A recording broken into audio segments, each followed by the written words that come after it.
안녕하세요. 재원관리사로 만나 뵙게 된 최민주입니다. 모두 만나 뵙게 되어 반갑습니다.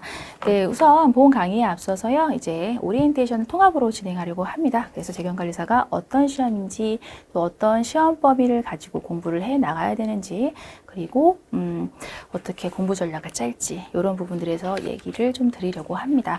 우선 재원관리사가 어떤 시험인지에 대해서 먼저 한번 살펴보도록 할 텐데요. 재원관리사는 이런 시험이에요 라고 해서, 자, 국가공인 재원관리사입니다. 그래서 재무회계랑 세무회계, 원가관리회계 지식, 그리고 실무능력 갖춘 모든 재경 전문가로서의 역할을 수행할 수 있는지 평가하는 자격시험입니다 라는 부분입니다. 그래서 관련된 지식과 실무 능력을 다 갖춘 전문가로서 역할을 수행하기 위한 정도의 평가이기 때문에 재경관리사 시험 만만치 않아요. 네, 만만치 않아요. 네, 그리고 또 재무회계 같은 경우는 한국 채택 국제 회계 기준으로 하기 때문에 일반 기업 회계 기준과는 조금은 다른 양상, 용어 같은 것도 그렇고요. 조금 어렵게 느껴질 수 있어요. 그리고 세무회계 같은 경우 법인세, 소득세, 부가가치세 모든 것들 다 나옵니다. 그리고 원가관리 회계 같은 경우 이제 원가 관련된 걸로 해서 이제 뭐 제조 관련된 부분으로 해서 관리할 수 있는 그런 부분들, 모든 부분들에 대해서 묻는 거기 때문에 여러분들이 시험 공부하시는 그런 부분들이 좀 많다고 여겨질 수 있고요. 그리고 만만치 않은 시험인 건 맞습니다. 하지만 자, 시험 일정 및 시험 과목에서 보듯이 자, 연령, 학력, 경력 제한 없어요. 이 말인즉슨 해볼 만한 시험이라는 겁니다. 해볼 만한 시험. 다시 얘기를 돌려보면, 왜냐하면은 자, 회계사라든가 세무사 같은 경우는 일정한 뭐 학점 제한을 두고 있고, 뭐 학점 뭐 세법은 얼마나 들어야 되고, 무슨 뭐 원가 관련된 거, 뭐 상법은 얼마 들어, 뭐 이런 식으로 해서 그러한 학점이 인정이 돼야지 시험을 볼 수 있는 부분들이 있어요. 그런데 재경관리사는 그런 정도는 아닌다라는 부분이죠. 즉, 연령, 학력, 경력 제한 없이 여러분들이 조금 더 열심히 잘 해나가신다면 충분히 취득할 수 있는 자격시험이다라고 해서 여러분들이 생각하실 수 있습니다. 그리고 연간 총 6회 실시가 돼요. 그래서 6번 실시가 되는 부분으로 해서 2달에 한 번씩 진행이 되기 때문에 상당히 기회가 많은 시험이긴 합니다. 그래서 여러분들이 조금이라도 노력해 주시면은 1년 안에 충분히 총 6회 안에 취득하는 건 문제 없으시고요. 그리고 저는 이런 자격증, 2달에 한 번씩 하는 자격증 시험을 여러분들이 조금 빨리 취득하셨으면 좋겠어요. 단기간에. 왜냐면 2달에 한 번씩 해서 기회가 많다는 생각하에서 계속해서 불합격이 돼가면 자신감이 엄청 떨어지거든요. 그러니까 여러분들이 조금은 이번 시험에 좀 붙어보자 라고 해서 좀 단기에 많이 집중을 하셔서 한 번에 딱 취득하는 그러한 좀 기쁨을 얻으셨으면 좋겠다 말씀을 드리고요. 이런 시험이 너무 길어지면 정말 힘들어져요, 오히려. 그래서 꼭 여러분들 단기에 합격해 주실 수 있도록 집중해 주셨으면 좋겠다 당부를 드리고 시작하고 싶고요. 그리고 3가지 과목입니다. 재무, 세무, 원가관리 회계고, 말씀드렸듯이 재무회계는 한국채택 국제 회계 기준으로 하기 때문에 좀 많은 어려움들이 있을 수는 있어요. 네, 좀 특수회계나 이런 것도 좀 어렵게 느껴질 수가 있고, 하지만 이런 것들도 자, 지금 다 따라오실 수가 있고요. 저랑 같이 하시면. 그리고 객관식으로만 나옵니다. 객관식으로만 나온다는 건 어느 정도 문제은행식으로 나온다는 얘기예요. 서술이 없다라는 거. 그러니까 여러분들 그런 부분에 대해서 어렵긴 하지만 너무 걱정하실 필요도 없고 두려움을 가질 필요 없다. 좀 강조를 드리고요. 세무회계, 원가관리회계 이런 형식으로 이제 시험 일정이 된다. 진행된다. 시험 과목 이렇다라고 봐주시면 되겠습니다. 합격 기준, 이게 중요하죠. 자, 100점을 맞을 필요는 없는 시험입니다. 네, 절대평가이기 때문에. 네, 상대평가 아니에요. 그러니까 100점을 맞으려고 막 너무 애쓰지 마시고요. 일단은 합격한 후에 역량을 높이셔도 괜찮아요. 일단 선합격 후 역량. 이것도 괜찮습니다. 그러니까 합격 기준에 맞게끔 우선은 합격하는 게 우선. 저는 맞다고 생각해요. 네, 100점도 중요하지만. 그러니까 여러분들 이론은 각 40문화씩 객관식으로 사지선다형으로 나오고요. 그리고 시험 시간은 150분입니다. 쉬는 시간 없이 2시간 30분 동안 앉아서 푸셔야 돼요.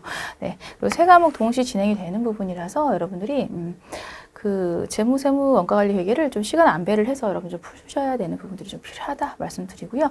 각 과목당 70점 이상입니다.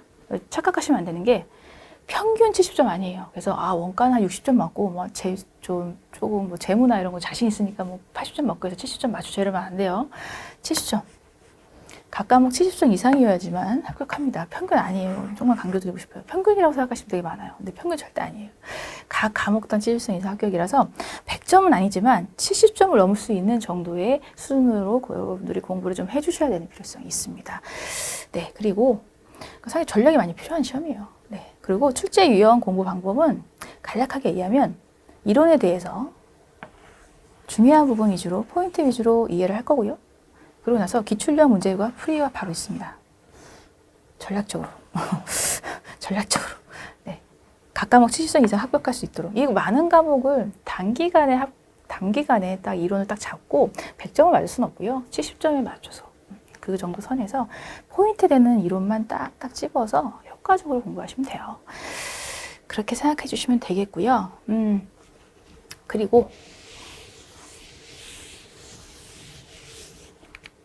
자, 이제 평가 범위가 어떻게 되는지 일단 학습 범위에 대해서 쓱 한번 볼게요. 이거 보는 순간 바로 이제 뭐 이렇게 막 동영상 끄지 마시고 내가 못할 거야 끄지 마시고 네, 계속 이런 게 있구나라고 해서 이제 마음을 열고 이제 내가 공부할 부분이니까 마음을 열고 봐주셔야 됩니다.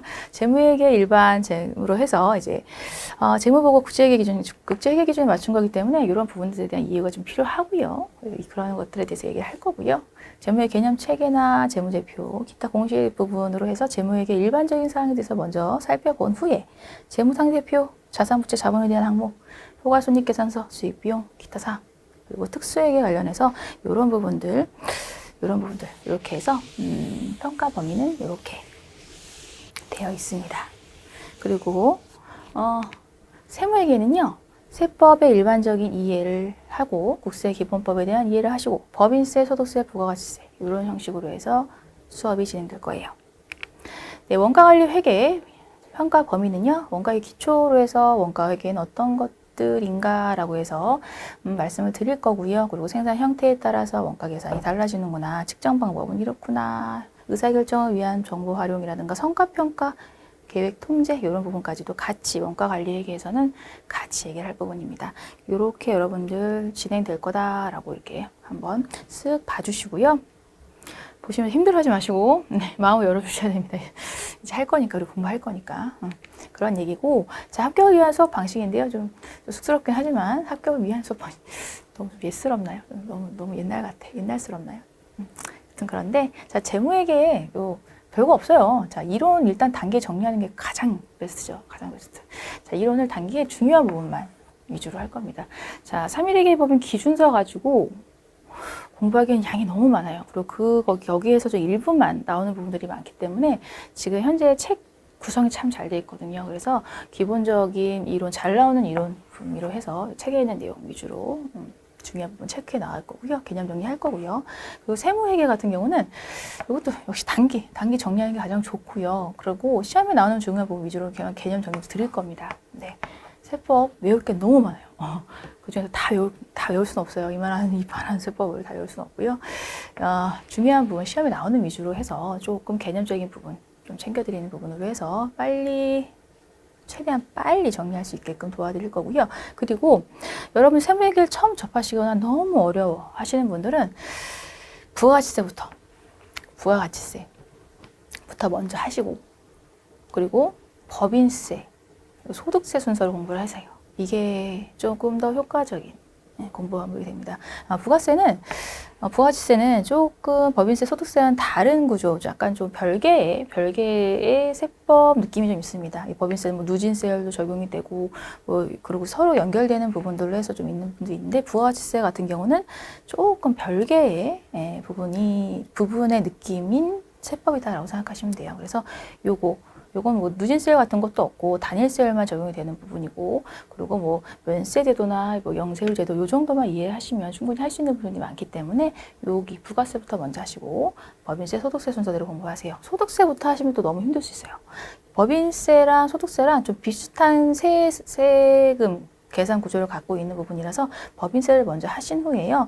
소득세는 좀 열거주의에 따라서 요러한 소득에 대해서 규정을 하고 그 부분에 대해서 세법이 정의되어 있는 부분이기 때문에 많아요.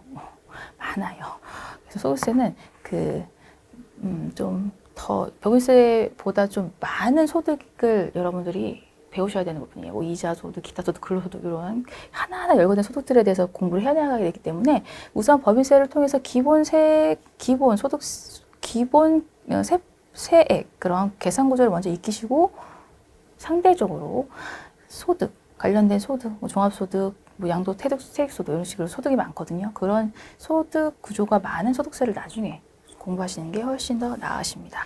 이렇게 생각해 주시고요. 자, 원가회계는 이론 숙지 하시고요. 이 원가회계는 계산형 문제 연습에 정말 집중하셔야 돼요. 재무회계도 계산형 문제가 만만치 않게 나오지만 원가회계는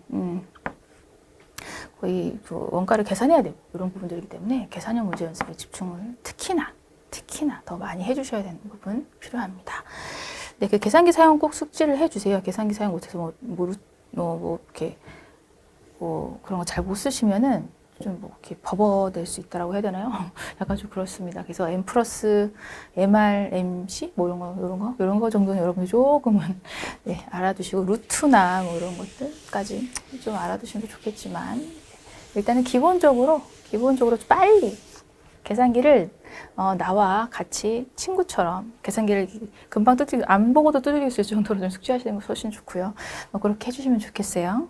그리고 합격 위한 수업 방식으로서 이제 파트별 핵심 예상 문제 풀이 부분입니다. 그래서 각 이론 정리가 끝난 후에 바로 기출과 유형이 비슷한 핵심 문제 풀이를 파트가 끝날 때마다 풀이를 하게 돼요. 그리고 지금 현재 책에 있는 이 핵심 문제 풀이에 있는 풀이는 좀 만만치 않아요.